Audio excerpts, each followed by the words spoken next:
Welcome on, my friends, to the Sweet Spot, where IT leaders share their insight with other leaders and others that want to lead. My name is Carlos Vargas, and as in every week, I have my two co-hosts, Howard Houghton and Paul Lewis. Hello, guys. How's it going, Carlos? Very good. Traveling, so I see Paul, you're traveling again? Yes, I'm in our Ottawa head office. I'm the only one physically here at the moment, but I assume other people will start to show up. It's good to be here. Good to wear, big boy pants and a shirt. It's good. I'm still not convinced you're wearing pants. I mean, I am wearing pants and full sleeves. Look at the prop for that. It's impossible. No more polos. Well, I'm in an office, but I'm not wearing full sleeves. I'm in. As I've said before, I only have home clothes and work clothes. I don't have in-betweens. Right.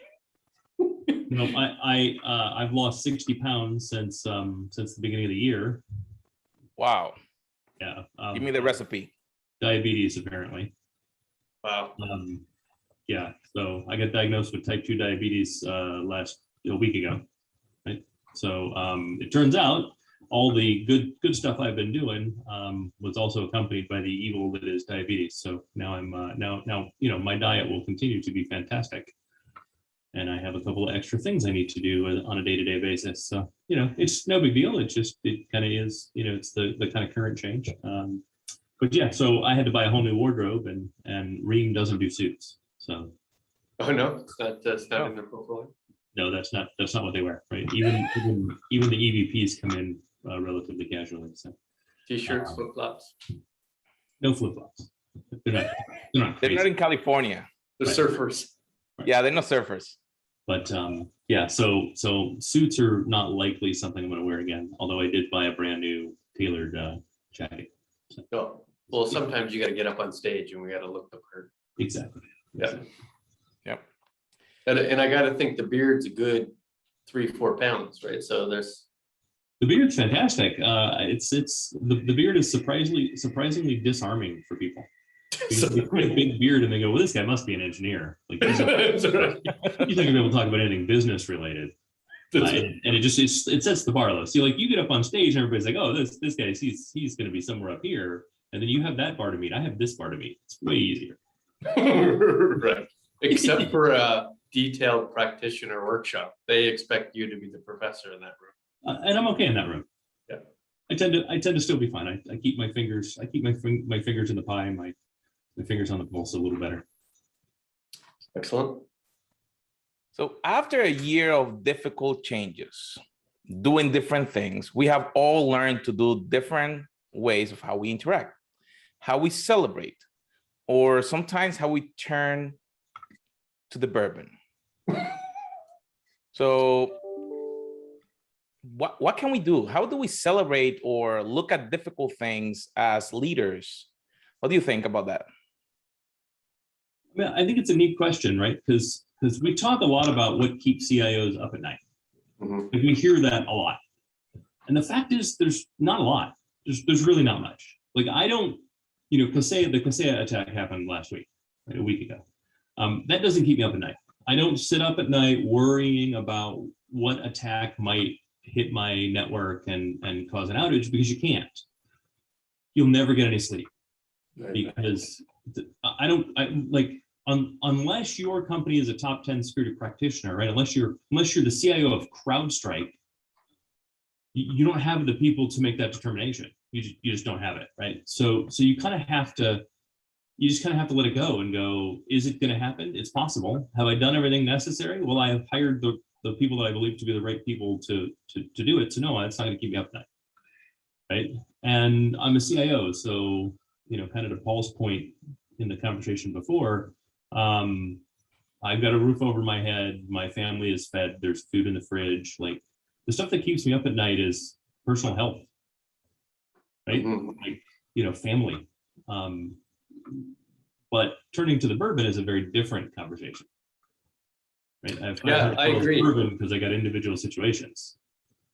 Yeah, realistically, as a CIO, you're the head of a larger organization. You've probably set yourself up organizationally and structurally and from a posture perspective to accommodate lots of possible things that might go wrong.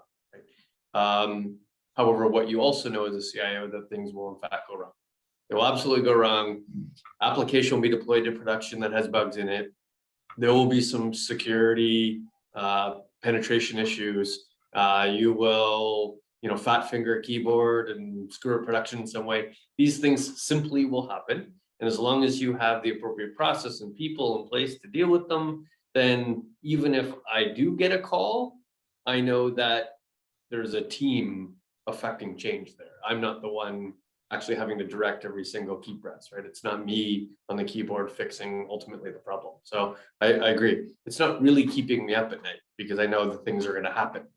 What I do want to think about is what we'll talk about is both the celebrations and the exhaustion you might get at the end of the day or the end of the week or the end of the month. Before we get there, how do you guys got to that point? Because we have leaders that listen to our podcast or our video show, and they may be starting and they may not know how to get to that point. Because I think that there's a point of maturity and understanding what your role is and what your role is not as the leader. So you can then celebrate the correct things or turn to the bourbon when things hit the wrong place. So I talked about this last week, actually. It's kind of appropriate. Trust. Our job really is to trust. That's if you don't have trust, you're not a CIO. You're faking it. It's the number one thing that I would say our job is, right? And someone asked me, like, how do I do that? And I said, well, simple. Just do it the way I do. Just default to trust. From day one, from minute one, I default to trust. Right? I inherit a team. Simple. I trust that you're going to do the job you're hired to do. Right. Prove me right or prove me wrong. I'm going to default to trust. And then you know what? I sleep like a baby. Why? Because I put people in the position to trust them, and they've never proven me wrong until they prove me wrong. So why would I stay awake worrying about something? Right? Worrying about the people that are in that position, worrying that I've placed my trust in the wrong place. I don't stay up at night worrying about that. When I find out that they cannot be trusted, then they're no longer in a position of trust. So I don't put them in that position. Right. Now, in fairness, there are varying degrees of maturity of the organization, right? So if you're a startup and there's only 3 people in the quote unquote IT side of the business, yes, you're probably hands-on keyboard doing work. Yes, you're probably the one racking and stacking. Yes, you're probably one doing the quality assurance on code that gets developed. However, once you pass that level of maturity, that level of size, where you have a decent amount of people, a team underneath you, then your worry is less about day-to-day problematic implications and more about, am I moving the needle appropriately for the business? Are we contributing the way the organization expects us to contribute holistically in IT? Sure, but then now you're into the second thing, right? So after trust, I have communication and expectations. Communication includes expectations. I can't set expectations without communication. And if it's a startup and there's only 3 people in IT and my hands are on the keyboard, then I've communicated back to the CEO and the rest of the startup, right, small company, that the expectation is we're a lot more cowboy, right? We're a lot more fragile. We're a lot more whatever, right? And it's still not keeping me up at night. Right. I'm still sleeping like a baby because I've properly communicated, I've properly set expectations. Right. So the first job is trust. I have to trust the other members of my team. And in a startup, everyone is your team. Right. There is no broken, there are no smaller teams. You are one team. You're all working towards the same thing. And everyone expects mistakes to happen. Right. It's part of the thing that I read to everyone that I hire is mistakes happen. I expect them to. Right. My job is to shield you from consequences. And if there's a problem, you and I will talk about it. They don't keep me up at night. But in fact, for the most part, again, when it comes to work, I sleep like a baby. Right? If there's an outage going on, right, like we're in the midst of it's not that there haven't been things that have kept me up, but they keep me up that night. Right? The number of things that are enduring where they keep me up on a nightly basis, where I go to bed thinking about them, they have nothing to do with work. Why? Because I set expectations and I trust my people. The irony of larger organizations is you actually have more outages, right? Like a very large bank that has 5,000 applications has outages every single evening, multiple applications. But if you have 5, that might be once a quarter, you might have, right? So it actually becomes part of the practice of the organization of IT to simply handle outages because it happens on a daily basis, right? There's a well rehearsed configuration management and release management and problem and incident management process to which they're just implementing, they're invoking. They are likely the conference call is already set up on a nightly basis, right? You just join it when the problem occurs. And if you're in a large organization and that stuff isn't set up, then then every one of those is an opportunity to revisit the process and go, okay, we obviously are missing a process here. Let's add a process. Again, they don't keep me up at night. I know I have a missing process. I know the organization is immature. I know there's a level of maturity change and evolution that needs to happen. That doesn't keep me up at night. Right? Has there ever been an incident that's been so detrimental to the organization that you needed to be personally involved, soup to nuts? Yes. It was so impactful that effectively the business was down. Yes. Yeah. Same, but I see those as exceptions. I don't worry about those at night because they simply don't happen as frequently as one would think. Yeah, there was one. Exactly. There was one. Exactly. I only remember one, and it was a network outage that affected every single business user, but more importantly, every single customer. They literally couldn't commerce. That's a problem. That's something I was keeping an eye on. Yeah. Our accounting system was down. Yeah. Yeah. And what ended up happening was everything was labeled incorrectly. Hmm. So it was a big mistake, right? Our monitoring had 2 servers flipped in the monitoring, so they were labeled incorrectly, and then the physical servers themselves were labeled incorrectly. Like we put a label on the physical servers because it was before we had virtualized, and it was the accounting system, and the entire accounting system went down. And so we were logging into a system that wasn't showing an error to fix an error that was alerting, right? But the 2 things didn't. So like, there's something false going on here. We opened tickets and everything, and no one caught that the labels were wrong. Yeah, that the actual server was in fact down. You're just not going into. Correct. So we missed the fact that the hardware was broken, and then when it finally failed, it failed, and then we tried to do a restore from backup, and the backup the restore from backup didn't work for days and days and days. What ended up happening was there was a Microsoft SQL Service Pack version conflict, and once we walked back through it properly, it worked fine, and it would have been back up in less than an hour had we not. It was this kind of stacked event issue that kept me up for a few days. So yeah, it was like I don't know, 4 days.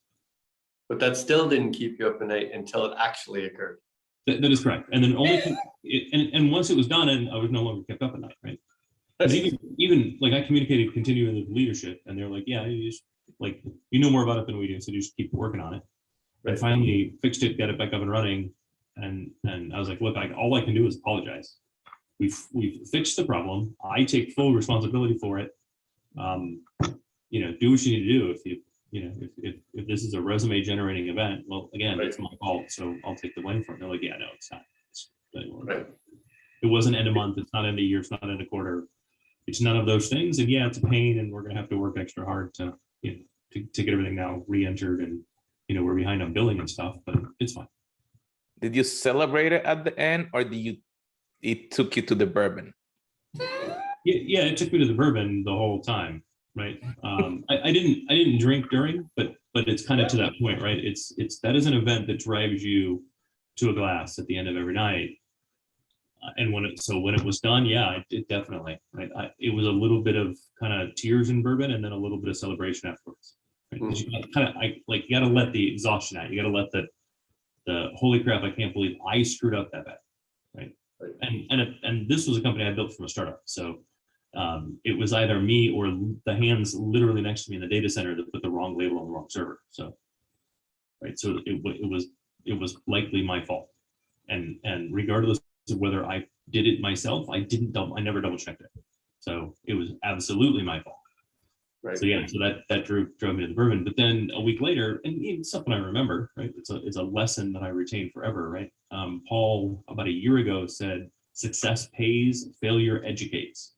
Mhm. And I'm gonna get it tattooed on me. It'll be, you know, because it is so wonderfully good. Because I'll never forget that. Why do we double check something as dumb as a label that we're certain was right at the time? Because failure educates. Right. Lesson learned. Because I didn't do it one time and it cost me a lot. And so I'm never going to forget to do that again. So yeah, that drives me to the bourbon. So what are other things that have driven to exhaustion? Like with the one thing that comes to mind, and I'll use the simple word is change. So if you're making a massive change in that day, you are exhausted. That massive change might be an org chart change, right? Where you don't know if it's going to be effectively communicated, and there'll be positive and negative effects of that org change. Or you've had to implement some riffs, right? You didn't want to do it. You have financial pressure. It's such a personal impact. You had to have potentially a lot of individual conversations yourself. That's exhausting. A potential, presentation to the board where you've had sticky problems that you've had to talk about, that you had to get through, that there were challenges to which you either needed advice on or you're going to get held accountable for. Sometimes that exhausting, right? Sometimes. Yeah. The rest of them, I'm with you on that one. I would say sometimes, because for the most part of your list, that's the least stressful for me, presenting to the board, because it's, I find with board presentations, they're very rarely forward thinking, right? You're presenting something that either happened that you can't actually fix anymore because it's already occurred, or you're projecting what it might look like in the future, but that projection is exactly what you think. It's as important. It's as detailed as a financial projection would be, which would be thinly detailed. Yeah, I would say the night before, and it's actually for me, is my story correct? Right. It's not what are the consequences, what are the outcomes, none of that. It's once I open my mouth and start down the path, my story is set. And I think you and I have talked about this, right? Like I'm not super rote, so I will adjust based on the audience, but the flow is still going to be the same. I still have part 1, part 2, part 3, part 4, part 5. The words for those parts can change, and I can accelerate and decelerate through various parts based on how the audience acts. But I do have a lot of stress with that. That's a piece of anxiety that I almost don't care who the audience is. If in my mind the presentation is important, then that story tends to be the thing that gives me anxiety, that'll drive me to the bourbon. And then almost always, it's drives me to the bourbon the night before from anxiety, drives me to the bourbon for celebration afterwards. Right. I mean, I think you've seen me present enough to know I don't really screw it up. Right. You don't, because of the style, right? Your style is in many ways on the fly storytelling. Right. And therefore you can take whatever the audience is feeling important in that particular moment, and you can adjust the presentation to the audience in real time. Right. But it's very, very hard to do. However, you're incredibly effective at doing that, but it makes every presentation smooth, every presentation effective, every presentation, stand up applause, because you've hit exactly the points they were thinking because you adjusted it in real time. And every presentation different. And sometimes the slides don't match. Right, exactly. Sometimes the slides just happen to be the thing you're clicking, not the thing you're actually talking about. Right. Which is I'm far more structured, right? I have a story. I can go turn left and right sometimes, but for the most part, I have a story I'm trying to tell. And there might be multiple parts, but I'm trying to get them to appreciate, bring them along an idea that might be new to them. So I have seen both of you present. I like both. Now I'm going to ask both of you. Will you be, if you have to deliver each other's presentation in their style? It's impossible. I wouldn't be able to do it. Nope. So if the audience will be looking for something like that, will that drive you insane or to the bourbon? That you will have to do something like that? Yeah, so if I was told, like, let's create an imaginary situation, right, where I was told I had to present the exact same content paid to 3 different audiences in the same way, that would drive me to drink. Yeah, yeah, because I wouldn't the amount of prep time for me to do that is significantly longer, Hmm. right? Because I have to create the story in a very different way. Like what I would likely do is I would have to recreate the story and use the memory palace technique. I don't know if you guys are familiar with that technique. No. So people that like memorize a deck of cards in a minute, they use what's called a memory palace to do it. They basically create a scenario in a place they know really well in their memory, and they walk through the thing as though it was a story. Hmm. Right. And so what I'd have to do is try to see, can I take all of those points and put them back together into a story that exists, like a memory palace as an example, or it would become rote. And I don't like rote. Like rote is easy when I'm doing theater because I'm interacting with other people. And what I'm doing is I'm attaching my lines to their lines. So it becomes really easy for me, right? Okay, so here's the trigger word for me to say this. There's the trigger word for them to say this. And it's logically attached to a scenario and it's logically attached to the movements on stage, right? But when it's just you on stage, for me to do rote doesn't work. I can't do it. There's no one for me to react to Right. when I'm on stage, which is why when I'm on stage, I'm reacting to the audience, right? So I'm playing off the audience. So for me, it's theater, Right. not so no, it would be very hard. Even the things that I've stolen from Paul over time become almost unrecognizable as things I've stolen from Paul. The visual might be similar, but the Right. story is different. Because as I make it more and more mine, it starts to change more and more. And you can see kernels of it, but you know, but it doesn't say the same. And I would say the same is true the other way around, right? The things that I've seen that you pick up over time start to drift and become less and less and less like mine. Yeah. I like mine to be pretty consistent because I like to take them through the story, but really know where they're going to feel passionate about, right? I know I can predict what questions they're going to have and I answer them before they ask the questions. Right. So it feels to them like a great experience because they've had all their questions answered during the presentation, right? They were thinking, but what if it's red? And my very next sentence is, I wonder what would happen if it's red. Right. And the repetitiveness allows me to get to that point where it feels like they're reading a book versus, hearing the same old from somebody else. Mine is much more, I push the audience into asking a question.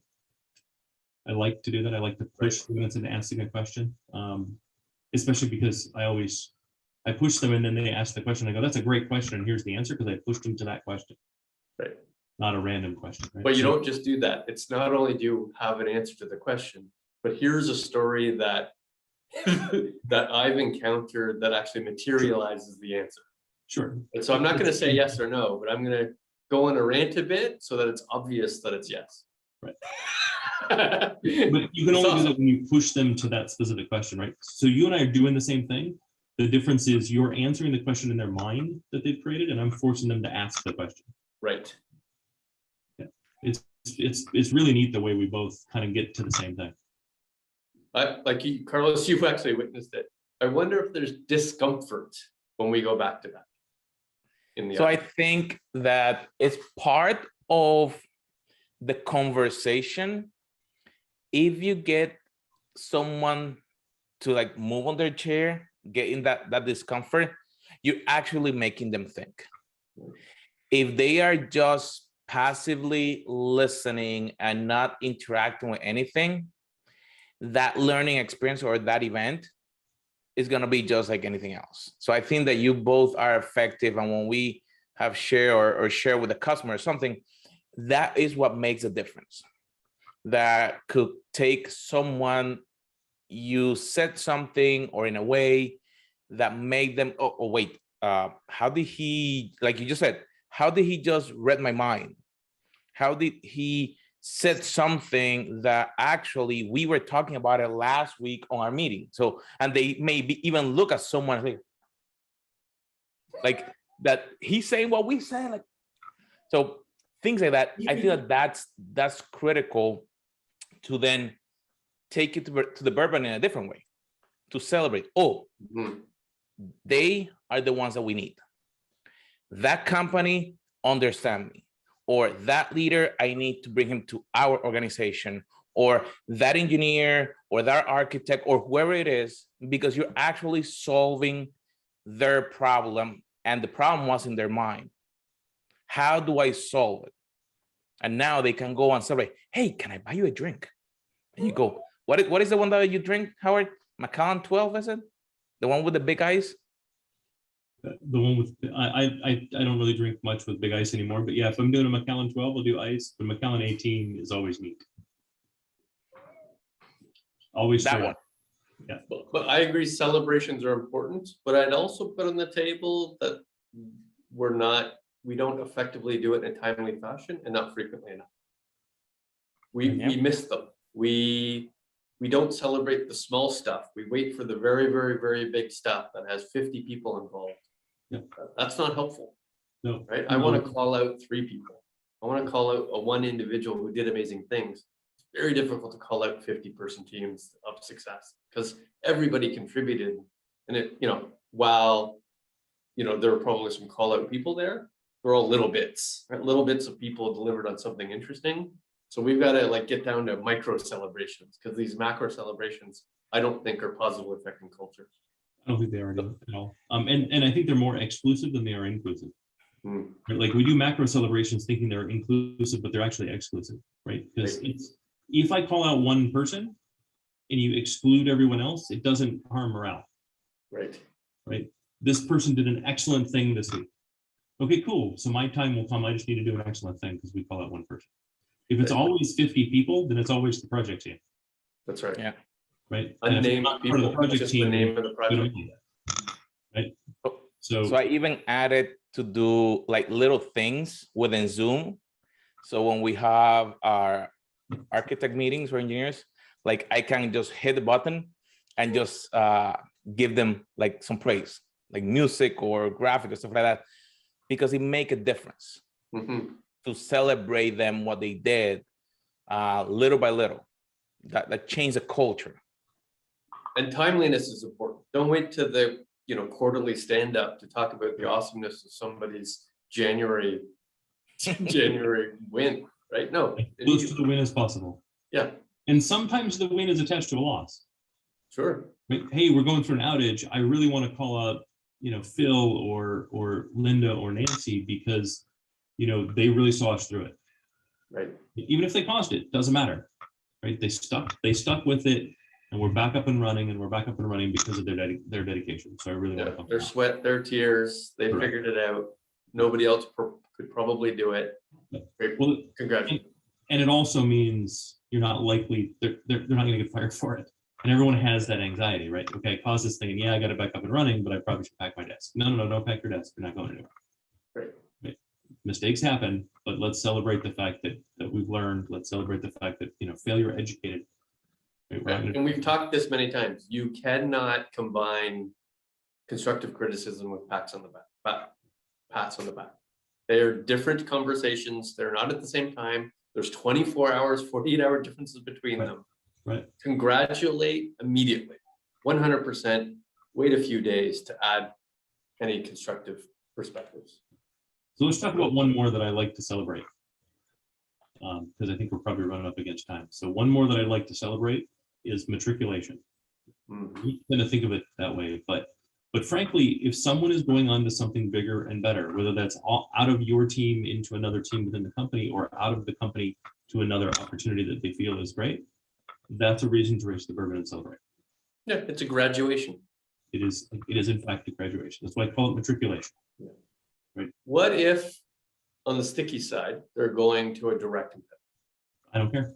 No, that doesn't make a difference, Steve. Not even a little bit. Right. Am I going to be sad? Of course, but I'm sad in this because they're matriculating anyways, right? Right. But am I upset that they're going to a competitor? Not even a little bit. because it's better for them. Sure, it's a win for my competitor too, obviously, but that's okay, right? And anyone that's listening to this that doesn't agree, I highly suggest watch Simon Sinek's The Infinite Game.